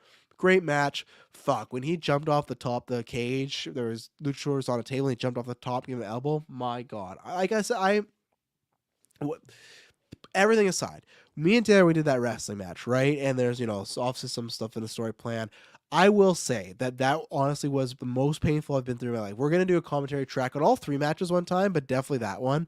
The bastard who did cheat. But legitimately after that, I was like, I don't know how wrestlers sometimes do this full time. Now, again, of course, they have better bodies than me. They're more built up for it. But there's some bumps I did in there, like when I land on the ladder. Fuck, the next day I was hurting. I was like, how does someone like that jump off that high, and then 3 days later they're gonna probably wrestle or be on a show, right? So respect them. Great opening. Excited to see where Jack Perry goes now, because it sounds like he wants to kind of, drop that name and stuff like that, right? And now we get to the AEW Trios Championship. This will probably be the bulk of some of the conversation because it has to do with Punk, and that's the last time I really talked about wrestling, was during all that Punk shit, right? And fuck. So you got Death Triangle versus the Elite. The Elite come out to Wayward Sons, carry on. This felt like a special moment, because to me, just the way, and I hope they keep it. They said that, Tony Khan said it might just be a one-off, but I hope they keep the theme, because it just had something special about it, where it was the black lights were like, or it was dark, lights came up a little bit, all you saw was the silhouette of the lead. They did their poses, the fire came up, and then you saw them, and just the way Carry On was playing, it felt special. I got goosebumps, and I started to get a little bit emotional. That sounds like oversimplification of things. Oh, just 1 second.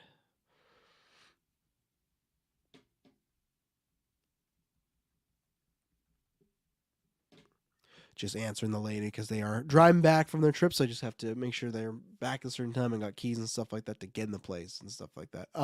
Anyways,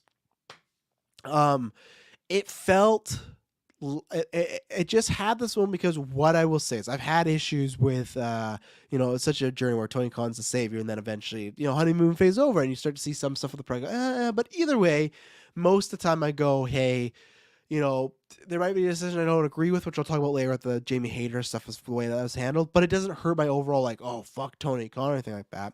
I don't think I've ever been like, oh yeah, fuck Tony Khan, but there's been some decision, especially with the Punk stuff, where I was like, I don't know. And especially with the Cody thing, I said too, like, now luckily it might sound like, okay, that was a bit more of Cody's decision, but still there's some stuff around there where, okay, was this bungled? I don't know.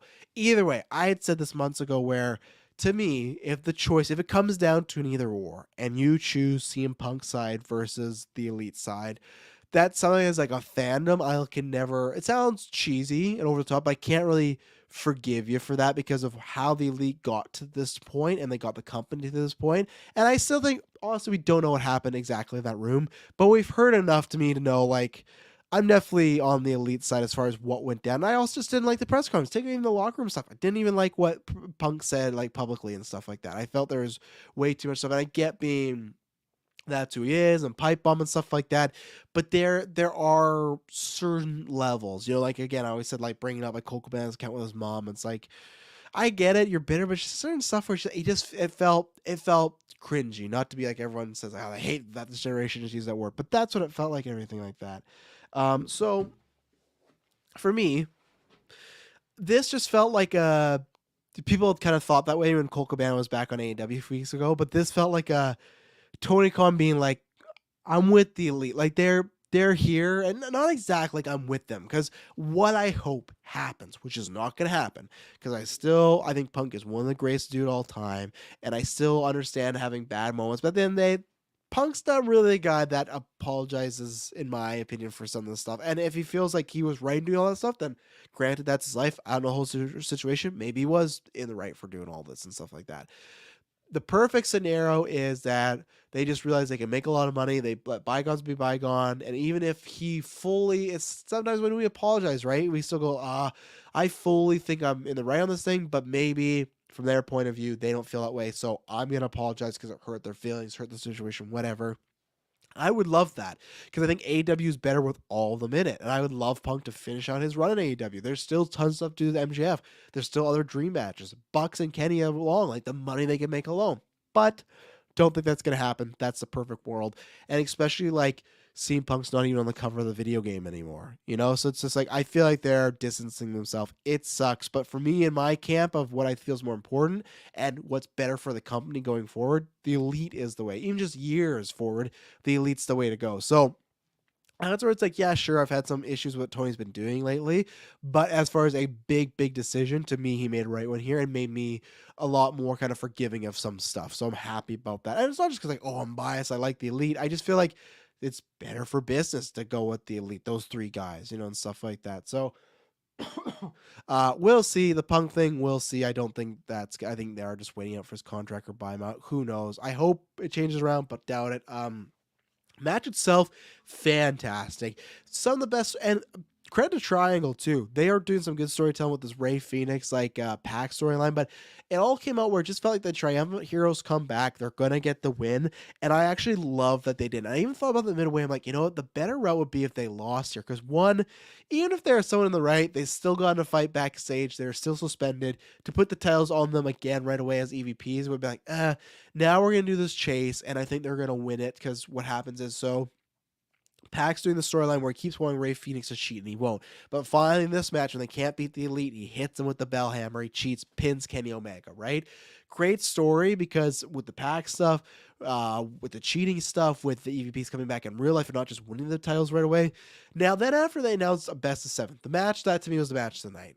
I always say that when the Elite is together, even Kenny, I put Kenny above it, but like when the Elite is together, and I more mean for like when it's Kenny in a match and then Bucks are in the corner, or when they're doing the trios storytelling, or like when it was Cody and Kenny versus fucking the Bucks. Fuck, the storytelling is just off the charts, and that's why they're always my favorites. They always just little meticulous details, and that's why after this they announced the best of 7.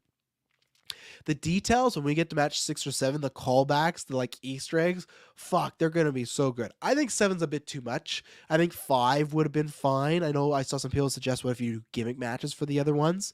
That would have been cool, but 5 to me is like the right amount. But okay, we're gonna do 7. I'm interested to see like by match 7 how much variation they can do. Because you know what's going the whole way. I was very it was strange to get a best of 7 announcement after. That's why I would have thought it was best of 5 would be better. Because, okay, they have the match, right? Death Triangle wins, keeps the titles, then a best of 5. But this was a best 7, but this match already counts. And it's like, so does every match when they win or lose, do the titles go back and forth? Do they just keep them? It was a weird sort of like announcement, but whatever. It's fine. I'm excited. I was excited to see the story, but now I'm more curious than ever. But match 7, fuck, that's gonna be something because I feel like that's just gonna be build up, and that's probably gonna main event whatever they're doing. And yeah, and then today, or I guess late last night, early morning, however you want to perceive it, is announced that Kenny Omega is gonna be at Wrestle Kingdom and verse Will Ospreay for the United States like American Championship, North Japan, whatever they call it. Fuck. That's a match that's been brewing for years. They've like played up this right, which I think they legitimately don't like each other in real life, but they've just like more played it up. Kind of what I hope will happen with Punk eventually at some point, but probably not.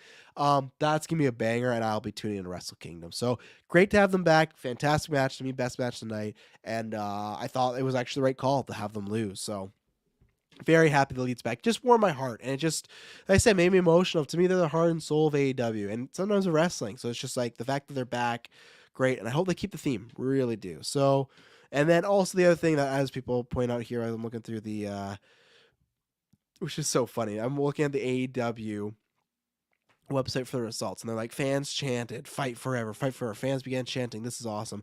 They don't include the part where the fans chant fuck CM Punk, which, man, crazy how it goes, right? 7 years ago, like all the time, everyone's chanting CM Punk. See, I don't know if I would not have been chanting fuck CM Punk. I'm not to that extreme of the situation, but what a fucking change where all fans wanted to do is chant for CM Punk, get him back, and now they're chanting fuck CM Punk. And Again, I think there's so much money to come and be made as to come back and be that fucking uber heel, but alas, that's a what if that we're probably not going to get our multiverse.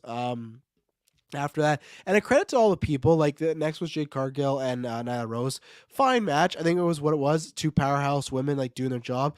For the most part, there was some quiet lulls, but nothing too dramatic. I think every match did a good job of getting people involved. There was never like this is 20 minutes or 30 minutes. The crowd's just dead because there's a lot of bangers, a lot of just like high energy matches. But this was good. It was interesting to see Jade kind of work a babyface ish style, and I wonder if they're going that route. They already had her versus a heel Nyla, so that might be the route to go to get people invested in the streak and someone cheat to like win the streak. I don't know, but I'm a fan. I love Jade Cargill. I love the way she presents herself. I love the way that she just like has all this cool gear and everything like that. I think that she's a fucking star, and Tony needs to be very careful that WWE doesn't try to scoop her up because she would be great on a fucking WrestleMania stage, big entrance. Like, yeah, I'm I'm a big fan of Jade Cargill, and I'm excited to see where it goes now and who she can mix it up with. I'm excited once we get her in like like it feels like the women's division's like separated, and I'm excited for her to mix with some of the people she has, like the Britt Breakers, Soraya, and stuff like that, which we'll talk about. ROH Championship, Chris Jericho, Bryan Danielson, Sammy Guevara, and Claudio Castagnoli. Just a great fucking match. This is just a fun four-way.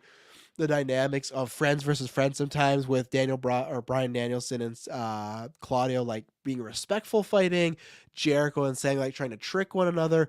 Really good soul match. I don't think they're going to do anything with the Jericho Sammy heat. I think it was just in the moment. Jericho even covered for it later. It's like, oh, I just respect him for taking a shot, but tonight wasn't the night. Like I think he like trained him to be a trickster. So just a solid match.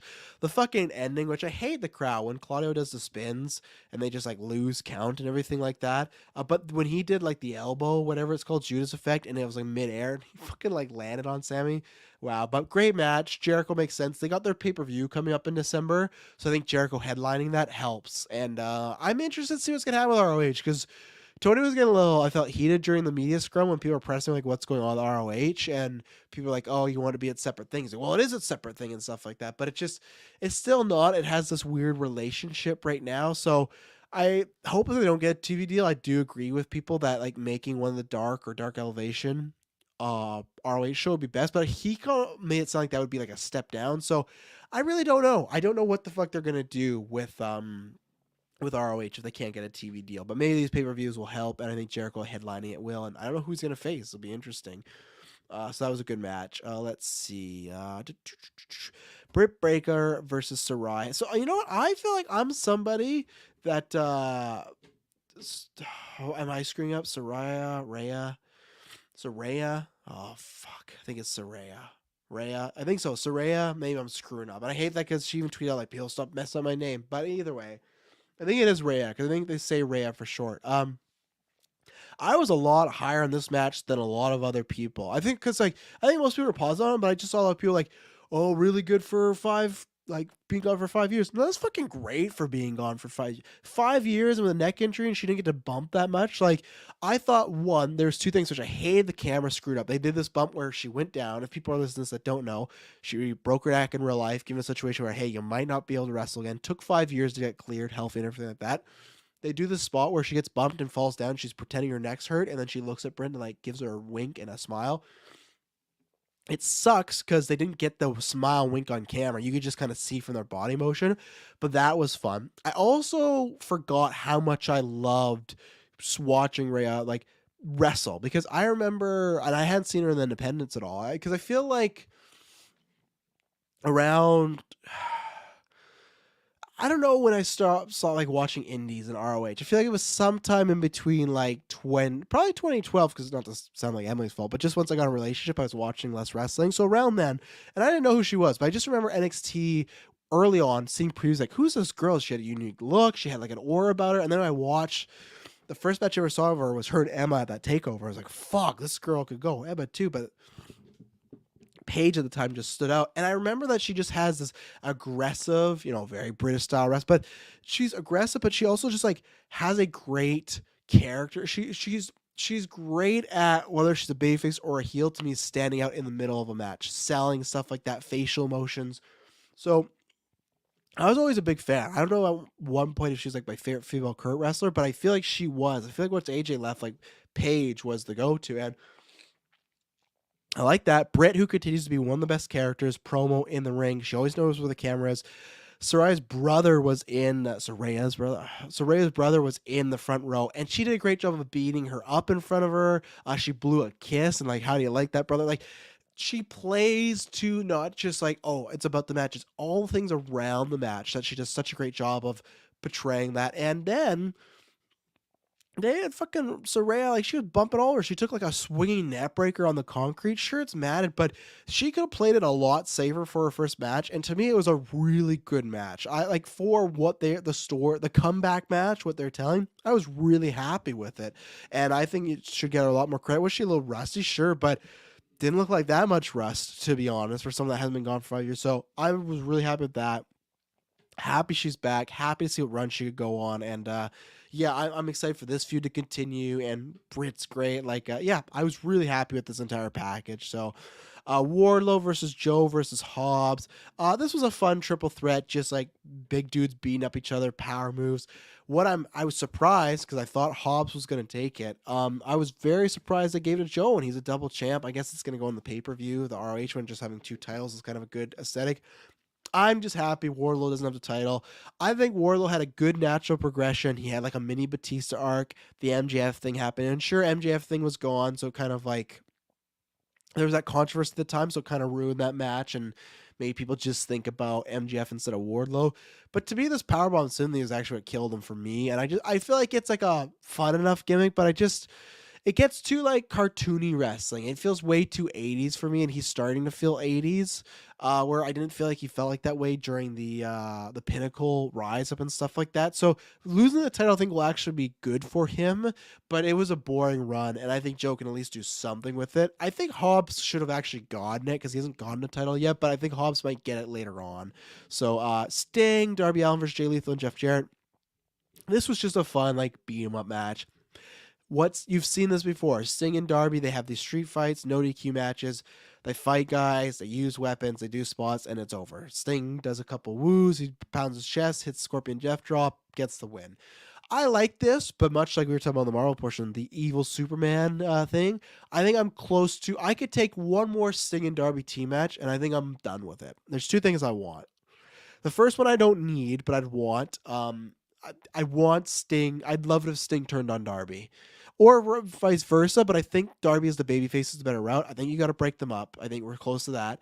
And then two, I want Darby to start getting some fucking big single wins on pay-per-view, because it just feels like anytime he's with Sting, that's when he gets the win. But when he's in a singles match, Punk, MJF, there's one not too least recently, and even on Dynamite when he has these big single matches, it's like he's losing these. It's like, I feel that's why earlier I said why I think Jack Perry is going to be the one to take the title off MJF, because I felt like they made Darby into a big star, and he had that, like, he's going to be the next big thing, he's going to be the next big babyface, and they really lost, and I blame the booking, really lost a lot of that momentum. You got to get that back. He has a unique look, unique style. I think there's something really marketable about him, but the booking, I think, did hurt him. So I hope to see more single stuff from him and more some more wins, actually, and just some more story other than just people are after Sting and Darby and they're fighting him.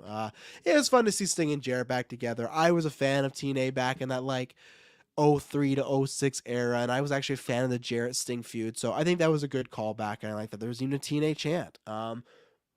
Next up, Tony Storm versus Jamie Hayter. So I'm talking about not falling indies.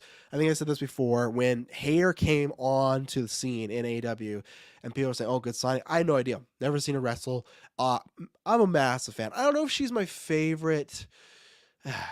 She's up there as far as the female wrestlers, because I still think when I made my top 10, there was like a trending tweet a couple weeks ago, and when I made them, I think I put Bianca was on. I think she was the only female, which might sound bad, but maybe Charlotte was in there too. I don't know, but there's still a couple people above her, and for me, that's just when I think of wrestler, I think of the whole package: promo, character, and in ring. Right, so I think Hayter's even getting better and better. Like this, I think is going to do wonders for her, because for a while, and this is what made me a fan, she was just like girl who can put on fucking great matches with anybody. Powerhouse wrestler, really talented. Each like a month, especially this year's gone on, you see her having, and I don't know if that's because of Brit. I don't know if she feels more comfortable. She's great at also finding the camera, doing little faces, little emotions, little stuff like that. She sells like a motherfucker for people. And the character now is, I feel like, just starting. And I feel like Tony Khan isn't the great at reading the room, but I'll get to that in a second. Either way, Jamie Hayter, she's up there, maybe in the top 20. I love her in-ring work. I just feel like she, like, even in this moment where she like pushed the ref and she's like, oh, sorry about that, and she like shook his hand like, we're good. Her character is growing. So I think this title run is gonna be great because, yeah, spoiler, she won. I think she should have won the Fatal 4-Way last one. You could just feel the fans getting behind her because I feel like myself, I feel like there's a lot of people like, okay, like, who's Jamie Hayter? And then as we keep seeing her in these matches, it's like, man, she's great. And of course, like, you want the character in the promo, but it does also get down to the ring, and there's people where it's like, okay, I don't know what the most important aspect is for me in wrestling. I don't think there's one singular one, but once you start seeing someone have great matches, like, I want to see this on a bigger scale, her bigger opponents. Like, I can't wait to see her and Saraya, or whoever, maybe her and Britt at some point. But anyway, so about my problem with this match is the reading of the room, where so this happened last pay-per-view where the Acclaimed, we said, like, everyone said they should have called audible. The Acclaimed should have just won the titles because that pop would have been huge. They didn't. They kind of redid it later on, and it wasn't as big, but fine, whatever. Forbidden Door was the tester as far as it was the interim women, right? And it was Toni Storm, her, Britt. Is it Sheeta? Yeah, I think it was Sheeta. And you could hear even before the fans were behind Hayter, but now the fans are even more behind Hayter. And they're starting to do the Britt Baker Hayter breakup. I think because Saraya got back, they like shelved that and wanted to do that story. And I think we will get the Jamie and Britt story. But either way, fine. They shelved it. But that was kind of a preview to me, like, okay, the fans are getting behind Jamie in a babyface sort of way. She didn't get the win. Toni did. And that's fine because apparently Toni was supposed to get it. On Toni Storm, this run didn't do much for her. And I feel that I can't remember when, I don't know if Toni's even been for the company of the year. I feel like it was a little too soon to get the title. When I heard that, oh, even if she was wrestling Thunder Rosa, that was the plan, I thought, oh, that's strange. Like, I thought it was too soon for her. I feel like the same way Jamie, this was pretty much a perfect time. I think last pay-per-view would have been fine. But here's my point is, I think, like, the Acclaim, the perfect time was last pay-per-view.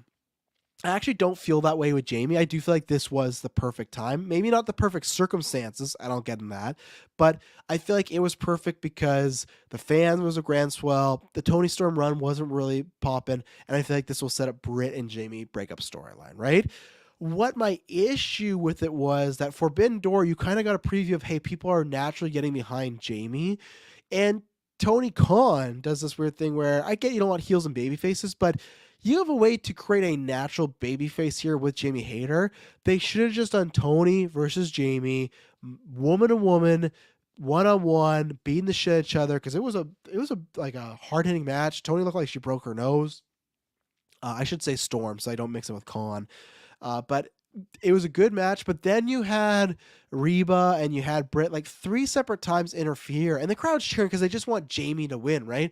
But it just makes everyone look kind of bad, where Storm's trying her best. She's the babyface, but she's getting cheered for doing good guy stuff. And then Hayter is cheating and doing all this dastardly stuff and then getting cheered. So it's just like, you start to really muddle a line. I feel like Tony Khan knew enough that people are getting natural reaction. And it would have been great if Hayter just like, hey, I went out there, want to do it myself. Have Britt and Reba come out and celebrate after, but have that probably part of the reason why Britt turns on her and be like, hey, you just kind of put me aside and said you didn't need me. Like, no, you always need me. And then fucking turn on her. Like, I think that was a missed opportunity. I think her cheating kind of lessened the pop and the feeling. People were happy because they just want Hayter to have the title, but I feel like they could have dialed that back a bit. I feel like that's where he misread the room of like, okay, you're naturally getting a babyface here. The MJF thing we'll get to. That's different. But this, it's like, I feel like you could have went a different route with this. And even if you don't need to have, if your plan is not to have Britt turn this week, that's fine. Let it play out a little bit. But really good match. Hayter, I'm excited for the run. I think there's going to be just good to great match after match. I feel like her character is really going to progress. And yeah, I'm a big fan of this move. And I hope she gets a lengthy run. And Storm, I think she needs some character. I think this will be good, but some more personal feuds to go for. Just felt like she's been the champion defending the title. It's that old expression of the title making the person, not the person making the title. So, and I really like Storm. I think she's a great hire, and I was a big fan of Storm. So I'm not counting her out. I just think that it was a bit too soon for the title. I guess, yeah, let's take another ad break, and then we'll be right back.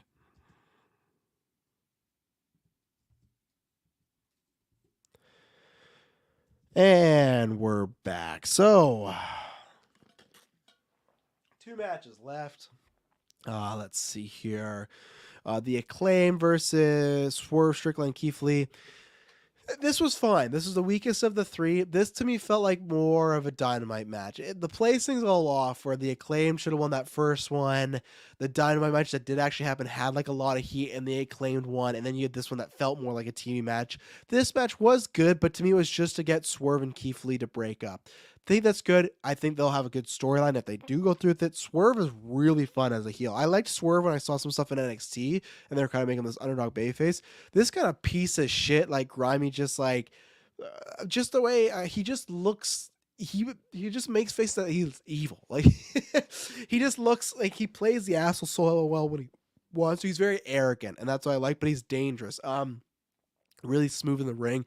So this was a good match, but just kind of felt like a TV match. The Acclaim's over. That's good. I think they're kind of miss off with the booking of the placing of these 3 matches, but that's okay. We got to where we need to be.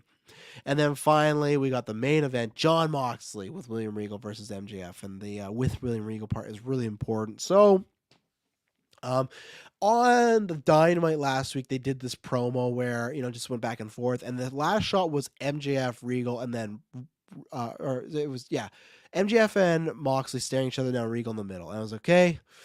Regal's in that shot for a reason, and I don't know what it's going to be story wise. I'm very interested to see how it plays out. But jumping from the end to the end, they had MJF turn on Moxley, or sorry, they had Regal turn on MJF. Oh fuck, I can't.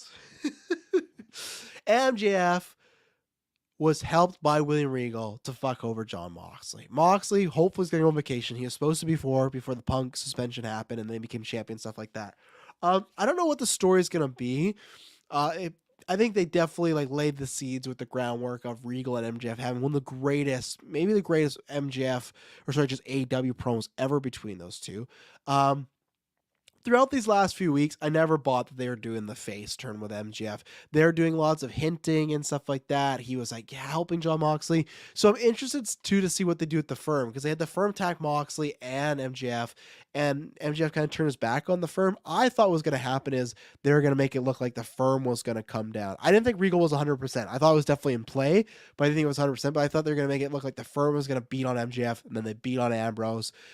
MJF was just pretending he was going to be a babyface, then he gets the win, right? Because he said, I'm not going to use the Dynamite ring to get this. I'm not going to cheat. He didn't use the Dynamite ring. He used the brass knuck. So he didn't lie, technically, but he cheated, and then the media scrum, he was a complete heel. So I think it was actually a fun story of pretending he might go the light side.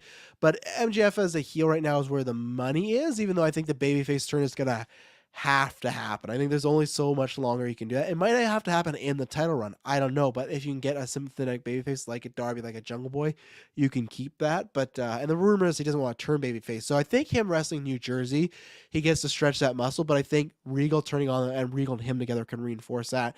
I think this was a really good match. I think they only had that one match at the pay-per-view a few years ago where I still thought MJF should have won then. But I think it was a good match, solid match. Not one of the best main events we've seen, but it was better than that one. I like that Moxley was playing into the heelness a bit of the crowd booing him, so that was good. I think that I don't know who's going to be first, but I just think MJF is so good on the mic and the stories he can tell that he has with Wardlow, Punk, and Moxley. I think whoever he goes up against, it's going to be an interesting story, even Wheeler Yuta. So I think we're going to get a really, really good one. It might be one of the most entertaining. It might be the best kind of entertaining promo story run we've got. The in-ring probably is going to be Omega. Moxley was good for if you like that, beat him down. Entertaining-wise, probably Jericho up right now. So MJF has to pass that, and I think he will. And I hope Moxley gets a vacation. And this is where I like Moxley now. He's gonna be pissed. He's gonna be pissed at Regal. I like Moxley as the chaser. I think it's like how people would say about Stone Cold, how they always preferred him chase instead of champion. I'm for sure that way with Moxley. Stone Cold, I could make an argument for both. Moxley, I always like him better when he's chasing. So, and I hopefully the Blackpool Combat Club will get focused with this kind of drive to go take Regal and MJF. And I imagine I imagine that's just going to be like a ploy that the Blackpool Combat Club goes to attack MJF and Regal, and the firm comes out, helps them. It's like, oh, you didn't think so, but we were fooling you. So I think there's some stuff they can do there. So that was Full Gear. Great show. And that was, Travis told you, longer than I expected. I guess because there's wrestling pay-per-view. That's probably why. So next we talk about Survivor Series. Who knows what else, but I promise you it'll not be boring. Thanks for tuning in.